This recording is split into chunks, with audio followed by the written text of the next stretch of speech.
안녕하세요. 저는 페이스북에서 작은 페이지를 운영하는 사람입니다. 저는 보수교단의 교회에서 사역하고 있는 사역자이기도 한데요. 또 저희 아버지는 같은 교단의 큰 교회에서 장로로 섬기고 계십니다. 사역자이자 장로님의 자녀인 제가 이런 글을 쓴 것이 알려진다면 어쩌면 더 이상 교회에서 사역하지 못하게 될지도 모르겠네요. 그러나 그보다 더 큰 문제는 제가 침묵하고 있는 것보다 이 말씀을 지금 드리는 것이 훨씬 더 급하고 중요한 일이라는 것입니다. 제 신학적 양심 때문에라도 저는 제가 신학교에서 배운 것을 배운 대로 여러분에게 말할 의무가 있습니다. 지금 한국은 코로나19라는 전대미문의 전염병 사태로 기독교계와 정부가 마찰을 빚고 있습니다. 그 이유들 중 하나는 바로 대면 예배에 대한 것입니다. 다들 아시다시피 기독교는 예배를 목숨처럼 중요하게 생각합니다. 왜냐하면 예배는 하나님 앞에 자신을 드리는 시간이기 때문입니다. 그 하나님의 말씀을 대면 예배 가운데 듣기 때문입니다. 또 자신의 자녀들을 대면 예배 가운데 모시는 하나님을 믿기 때문입니다. 그런데 만약 참된 예배가 이런 것이 아니라면 여러분은 어떻게 하시겠습니까? 예수님께서 사마리아에게 하신 이 말씀을 기억하실 겁니다.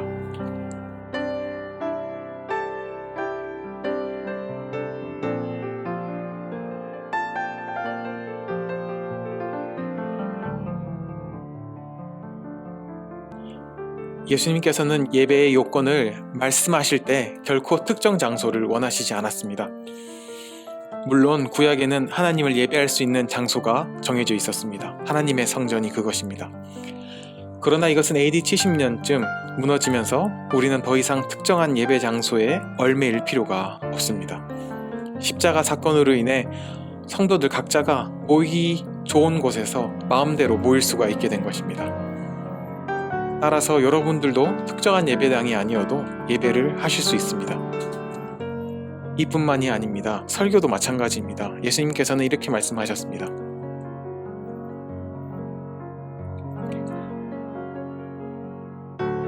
우리는 가르치는 것의 일환으로서 설교를 할 뿐입니다. 성경에서 이야기하는 가르치는 것은 결코 설교 때에 올라가 혼자 이야기하는 것만을 의미하지 않습니다. 하지만 언제부턴가 기독교는 일방적으로 선포하는 설교만을 유일한 가르침의 수단으로 삼았습니다. 그리고 이 설교 형식이 예배의 주요한 요소가 되었습니다. 결국 그 선포를 그 자리에서 듣는 것을 중요하게 생각했고요. 하지만 만약 이러한 선포식의 설교가 정말로 중요했다면 아마 초대교회에서부터 이것을 했을 겁니다. 그러나 초대교회에서는 이러한 설교의 형식을 엄격하게 지켜 사용하지 않았습니다. 중요한 것은 가르치는 것이고 이 가르치는 것의 목적은 오직 예수님의 말씀을 지키게 하려는 데 있습니다. 또 찬양도 마찬가지입니다. 우리는 반드시 어떤 예배 시간 중간에 찬양을 하라는 명령을 받은 적이 없습니다. 시와 찬송과 신령한 노래, 즉 찬양과 성가는 우리의 감사의 생활과 성령의 충만을 위해 권고된 것일 뿐입니다. 이것은 구원의 조건이 결코 아닙니다. 이러한 맥락에서 저는 여러분이 아무리 대면 예배 가운데서 수많은 찬양을 이미 하셨더라도 하나님 나라에서 찬양이 무엇이며 어떤 의미를 가지고 있는지를 다시 배우게 되실 거라 저는 생각합니다. 그리고 이미 저는 찬양이 무엇인지에 대해서도 페이스북을 통해 여러 차례 말했습니다. 어떤 분은 히브리서를 인용하시면서 당연히 예배는 해야 되고 그 예배 중에 찬양의 당위성도 당연히 있다라고 말씀하실지 모르겠습니다. 하지만 여기서의 찬송은 감사입니다. 72역 성경에서 레위기에 나오는 감사제를 번역한 것이 바로 이 단어입니다.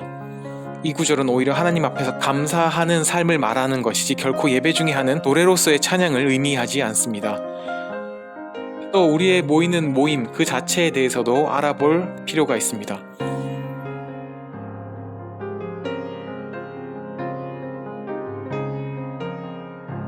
이 구절이 있는 히브리서는 예수님을 믿는 히브리인들에게 주는 글입니다. 히브리인들이 로마와 유대인의 핍박을 견디어내고 마지막 날의 소망을 볼 수 있도록 하기 위해 저자는 이런 말을 하고 있습니다. 히브리서의 히브리인들이 모여야 했던 것은 예수님께서 하라고 하신 일을 행하기 위해서였습니다. 그것은 가르침과 성찬, 즉 함께 떡을 떼는 것입니다. 우리가 예배당에서 모이는 예배를 말씀의 순종이라고 여기는 것은 이 장소와 이 순간에 예수님께서 명령하신 가르침과 성찬이 있기 때문입니다. 이것을 명령을 순종하기 때문에 예배라고 부르는 것입니다. 그러나 우리가 예배하는 순서와 의식들 자체가 예배가 될 수는 없습니다. 그 가운데 순종이 없다면 말입니다. 이러한 점에서 이 히브리서에 모이는 것은 그리스도인들에 대한 핍박 가운데서도 함께 순종하는 마음으로 모이자는 것입니다. 하지만 지금 우리가 겪고 있는 상황은 히브리서의 종교적 핍박과 다릅니다. 세상과 함께 전염병과 싸우고 있는 것입니다. 인류의 위협에 함께 대응하자는 것입니다. 그러므로 현재의 전염병이 창궐한 이 복잡한 상황과 문맥을 결코 히브리서의 문맥과 강제로 연결시켜서는 안 됩니다. 히브리서는 결코 이러한 전염병의 상황 가운데에서도 우리의 모임이 전염병을 가속화시킬 수 있음에도 불구하고 모여야 한다고 말하고 있지는 않습니다. 오히려 히브리서를 썼던 사람이 그때 전염병이 창궐하고 있다면 전염병으로 고통당하는 사람들을 도와주라고 했을 것입니다. 또한 우리는 예수 그리스도에 의해서 필수 불가결한 의식의 예배, 즉 제사는 더 이상 존재하지 않습니다. 더 이상 우리의 생명을 위한 특정한 예법을 행해야 할 필요가 없다는 말입니다. 모든 구약의 예법과 의식은 예수님께서 완성하셨습니다.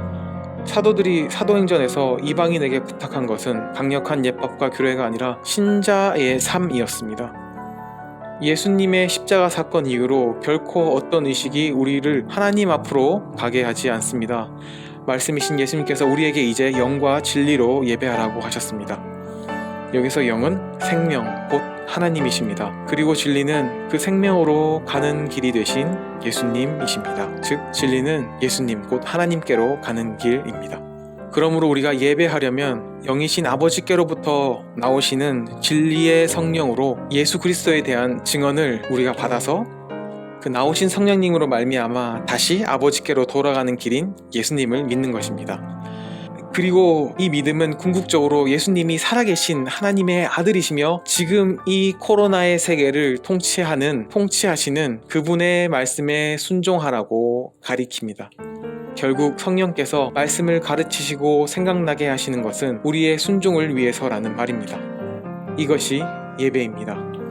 그래서 순종이라는 단 하나의 예법 아닌 예법만이 남았습니다. 이것을 로마서 12장이 우리의 삶에 대해서 말하면서 그 1절에 합당한 예법을 하라고 말한 겁니다. 영적인 예배는 잘못된 번역입니다. 합리적 예배, 즉 우리의 살아있는 몸으로 하는 제사, 즉 순종이 합당한 예배입니다. 우리는 오해하고 있습니다. 예수님께서 가르쳐 주셨듯 우리가 지켜야만 할 최고의 법은 하나님을 사랑하는 것과 동시에 내 이웃을 사랑하는 것입니다.